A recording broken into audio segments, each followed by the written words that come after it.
आखिरकार पाकिस्तान ने 27 billion dollar मांगे हैं चाइना से, सऊदी से, यूएई से। जानेंगे क्या ये देश ये पैसा देंगे। तो वहीं दूसरी तरफ भारतीय विदेश मंत्री जयशंकर ने कहा है कि भारत और चीन अपना मसला खुद हल करेंगे, बीच में आने की कोई ज़रूरत नहीं है। जियोपॉलिटिक्स में बहुत कुछ चल रहा है, हमेशा की तरह जानने को मिलेगा बहुत कुछ। आइए जानते हैं इन खबरों को विस्तार से। पाकिस्तान इस वक्त किस इकोनॉमिक हालत से गुजर रहा है ये किसी से छिपा हुआ नहीं है। स्क्रीन पर एक आर्टिकल देख सकते हैं। पाकिस्तानी वित्त मंत्री औरंगजेब ने ये कहा है कि हमें कम से कम 27 बिलियन डॉलर चाहिए और ये चाहिए चाइना से, सऊदी से और यूएई से। आखिरकार इन तीन देशों से ही क्यों मांग रहा है? दरअसल ये अपने कर्जे को रीस्ट्रक्चर करने के लिए कह रहा है कि एक बार आप रीस्ट्रक्चर कर दीजिए ताकि हमें आईएमएफ से लोन मिल जाए 7 बिलियन डॉलर का। वैसे आपको बता दूं,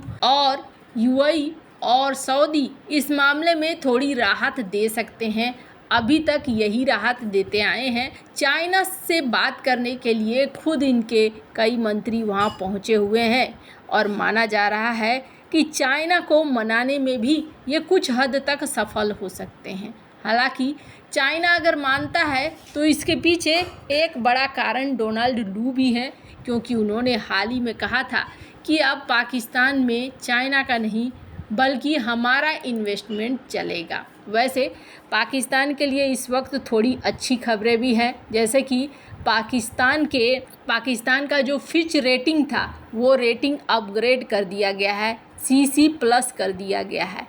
इसका मतलब है कि पाकिस्तान के पास पेमेंट करने के लिए फंड हैं इस वक्त, और इस वजह से जो पहले CCC था कि अगर यहाँ आप पैसे लगाते हैं तो इसके डूबने के बहुत चांसेस हैं, इसको इन्होंने थोड़ा अपग्रेड कर दिया है। हालांकि पाकिस्तान ने इसका स्वागत किया है, क्योंकि इसका असर इन्हें देखने को मिलेगा इन IMF के साथ कर्जा मांगने के समय, और यहाँ पर इनको कर्ज थोड़ा 7 बिलियन डॉलर का मिलने में आसानी होगी। पाकिस्तान IMF से कर्ज तो ले रहा है, पर इस कर्ज के बदले में उसे बहुत कुछ चुकाना पड़ रहा है। ANI की इस खबर को देख सकते हैं, जिसमें जमाते इस्लामी इन्होंने कहा है कि अगर बिजली बिल या टैक्स तुमने बढ़ाया तो फिर हम यहाँ पर प्रोटेस्ट बढ़ा देंगे, और ये चीज़ें लगातार हो भी रही हैं। IMF के साथ एक ही फंडा होता है, अगर आप IMF से कर्ज लेते हैं तो वो पूरी तरीके से कंट्रोल अपने हाथ में ले लेता है, और इस वजह से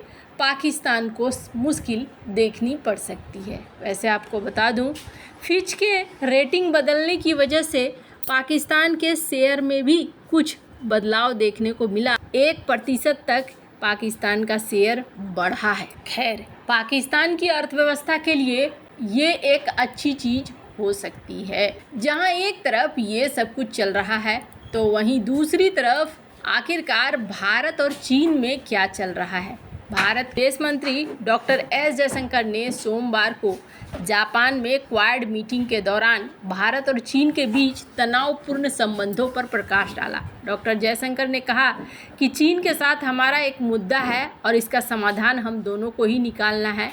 उन्होंने आगे कहा कि हम भारत और चीन के बीच वास्तविक मुद्दे को सुलझाने के लिए अन्य देशों की ओर नहीं देख रहे हैं। जयशंकर की ओर से ये बयान तब आया है जब कुछ दिनों पहले उन्होंने अपने चीनी समकक्ष वांग यी से मुलाकात। उन्होंने कहा कि चीन को लेकर हमारे विचार अनुभव के आधार पर हैं। चीन के साथ हमारे संबंध बहुत अच्छे नहीं चल रहे हैं।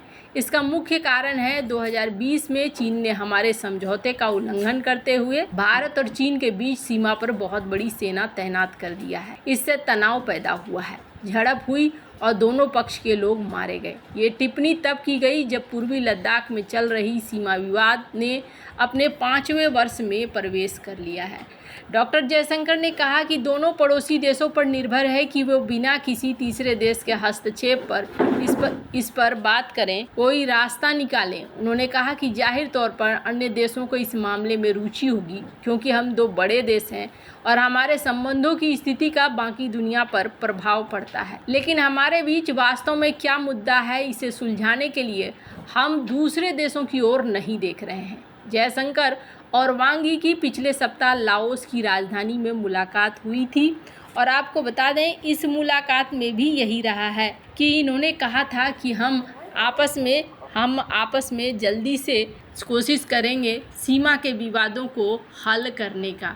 स्क्रीन पर आप आर्टिकल देख सकते हैं, जिस आर्टिकल में भारत ने कहा कि हाँ जी, इंडिया चाइना एग्री है वर्क को अर्जेंटली करने के लिए और सेना को विड्रॉ करने के लिए डिस्प्यूटेड बॉर्डर से। तो वहीं ये भी देखने को मिला कि चाइना के जो राजदूत हैं भारत में, उन्होंने भारत की स्वतंत्र नीति का समर्थन किया था। हालांकि आपको बता दूं, क्वाड की जो मीटिंग हुई और जो जॉइंट डिक्लेरेशन हुआ, जिस जॉइंट डिक्लेरेशन में ये कहा गया no country should dominate other, इसको लेकर भी चाइना के जो राजदूत हैं इन्होंने इस चीज़ को कहा कि कोई भी कंट्री दूसरे के द्वारा दबाव नहीं बनाया जाना चाहिए। और जिस तरीके से ये मेंटेन करने के लिए बात कर रहे हैं ऑर्डर, ये सिर्फ यहाँ पर टेंशन को बढ़ा रहे हैं और भी ज़्यादा टेंशन को शामिल कर रहे हैं। हालांकि आपको बता दूं, भारतीय विदेश मंत्री से जब क्वाड को लेकर सवाल किया गया तो भारतीय विदेश मंत्री ने ये कहा कि देखिए, क्वाड एक मिलिट्री संगठन नहीं है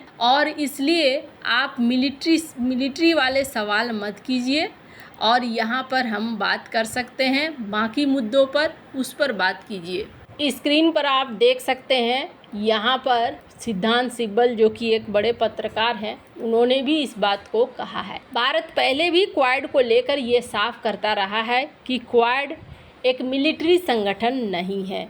यही वजह है कि अमेरिका ने क्वाड की जगह ऑकुस बनाया था और इस ऑकुस में भारत नहीं था। हालांकि आपके मन में बहुत सारे सवाल आएंगे कि आखिरकार ऐसा क्यों कहा जा रहा है। दो नावों की सवारी कभी भी बेहतर नहीं होती है और ख़ास तौर पर तब जब एक नाव अमेरिका का हो, तब पता नहीं होता है कि वो कब साथ देगा और कब साथ नहीं देगा। यही वजह है कि यहाँ पर डॉक्टर एस जयशंकर ने एकदम क्लियरली कहा है। वैसे पहले भी ये बात भारत कहता रहा है कि ये कोई मिलिट्री संगठन नहीं है और अब भी। हालांकि तब ये भी सवाल किया गया कि आप ऐसा कहते हैं लेकिन इस तरीके से युद्धाभ्यास तो हो रहे हैं। तो इन्होंने कहा कि हाँ जी, हम बायलैटरल युद्धाभ्यास करते हैं, हम युद्धाभ्यास में भाग लेते हैं। लेकिन ये जो सारा चीज़ था ये पहले भी हो रहा था, जितने देश हैं जो देख रहे हैं आप क्वाड के मेंबर, और आज भी हो रहा है। लेकिन ये कोई नाटो वाटो नहीं है जिसको लेकर किसी को डरने की ज़रूरत है। हालांकि भारत ने ये बहुत अच्छा काम किया कि बिल्कुल ही साफ कर दिया है अपने पॉइंट को। वैसे आपको क्या लगता है, क्या भारत बिल्कुल सही कर रहा है? भारत को अपने मसले खुद से ही हल करने चाहिए। किसी तीसरे देश की एंट्री हमेशा से चीज़ों को बर्बाद करती आई है। जैसे कि कश्मीर मामले में यूएन जाना, ये भारत को भारी पड़ा, और जल बंटवारे के लिए वर्ल्ड बैंक का मानना, ये भी भारत को भारी पड़ा है। वैसे आपको क्या लगता है, इन सब मामले में आपकी क्या राय है? कमेंट कर ज़रूर बताएं। जल्द मिलते हैं अगले वीडियो में नई खबर के साथ।